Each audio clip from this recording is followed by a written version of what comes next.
Hello, Anthony Drew Gary here. This episode is going to talk about the different ways that you might be able to save money on some of your construction projects that you might have in the future.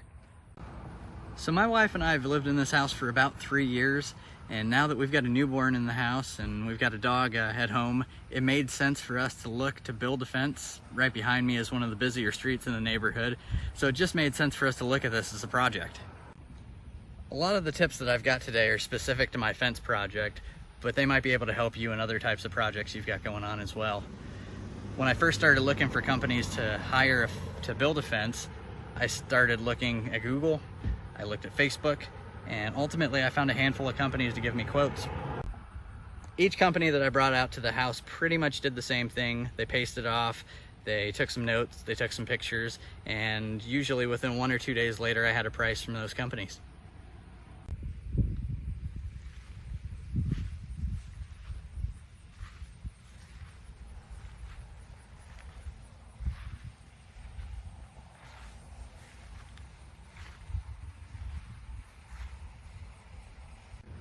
I'm gonna head inside now and I'll pull up some of the numbers that I received for the project and ultimately show you what I ended up doing to save about $2,500 on this fence job. All right, inside now. I ended up with 3 full service quotes from the fence companies that I called, and based on what we wanted and what our neighborhood required, the best price proposal that we received was $7,850. So you see a quote here on the screen. This is one of the quotes. This was the best one that we received. And all 3 of the quotes just had lump sum total costs at the bottom of the numbers. And I asked these companies afterward if they'd be willing to separate the proposals into material costs and labor costs. And 2 of the companies told me that they don't break down their costs that way when they estimate. They're lying. And one of the companies told me that it was roughly half materials and half labor.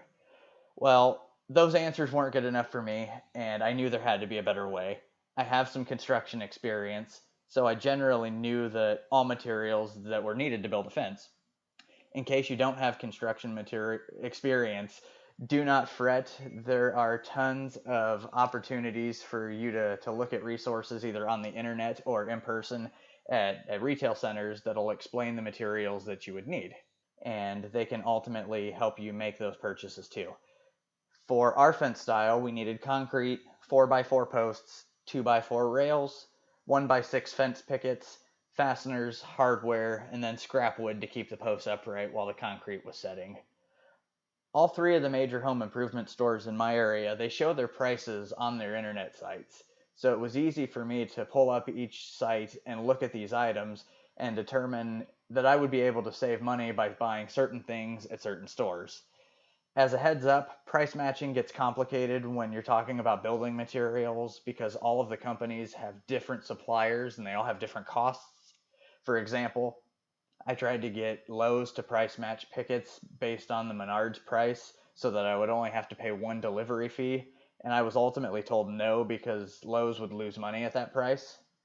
So I ended up buying some of the materials from each store, and even with 2 deliveries, I was able to schedule both deliveries for the same day, and it just made financial sense. As for the labor, consider this your public service announcement that the gig economy is alive and well. If you jump on Facebook Marketplace and you type in the word fence, you'll find several posts from folks in your area looking to provide their services, and they provide pictures of their work in their listing, and that serves as your preliminary references. As a pro tip, you might want to search the word fence in English, Spanish, and maybe even French just to increase the potential for your results. This is a great time to mention that if you have a skill that others might need, posting your skill to Facebook Marketplace is a great way to moonlight or side hustle and gain attention for people who might need your service. I ultimately brought out 3 guys to give me quotes, and the quotes ranged from $2,300 to $3,700 for the labor. And don't be afraid to negotiate here. I ultimately chose that $3,700 contract, but he and I agreed on a labor install price of only $2,500. Now, before anybody blasts me with any sort of responses, I ran the calc after they were done, and it was a 2-man crew, and they made about $40 an hour apiece. Everybody really won here. So with all of the pricing included, I was able to get my cost down to $5,634 and change. And included in that price is a 10% savings from a coupon that I used at Lowe's. And if you watch last week's video, you'll see how to score one of those. The savings do not end there though. If you take a look at the perks column, you'll be able to see $500 as a credit card bonus. This idea is commonly referred to as credit card hacking, and I will do a whole video on that soon. But if you know you'll be making a large purchase soon, consider looking at one of those credit card offers that you either see online or get in your mailbox. I used the material purchases for the fence to hit the minimum spend on this particular credit card and received $500 as a cashback redemption the following month. That same credit card I used gives a natural 1.5% cashback on everything that you buy as an ongoing benefit for the card, so that saved an additional $47.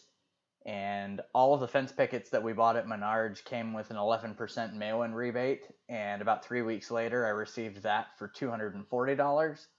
And the final line there is a secret savings of almost $25, and I will dedicate a future video to that in its entirety soon. Also, a friend of mine bought my leftover concrete bags. It was cheaper for me to buy an entire pallet of concrete bags rather than purchase the number of bags that I precisely needed. So I sold those discounted bags to a friend of mine who needed them for a project of his for the same as what I paid for them. So when you add all up the $850 in savings and you deduct it from the $5,634 that I spent, my new spending rate was approximately $4,783, and that amounted to a savings of over $2,500 as compared to the fence company quotes. Hopefully you're able to take something useful away from this video, whether you're looking to do a project at your house or you're working on an investment property of your own. These concepts might be able to work to your advantage. Be sure to hit the like button and the subscribe button at the bottom of the screen, and you'll get notified when future videos are released, and future items that I even teased about in this video are coming soon. And if you know someone who could benefit from seeing this video, it would mean the world to me if you would please share it with that person. Also, please feel free to comment below if you've got any thoughts on this video. I will give you a shout out on next week's video if you comment on this one. As such, I'll give a shout out to Michael V for showing some love on last week's video. Until next time, take care.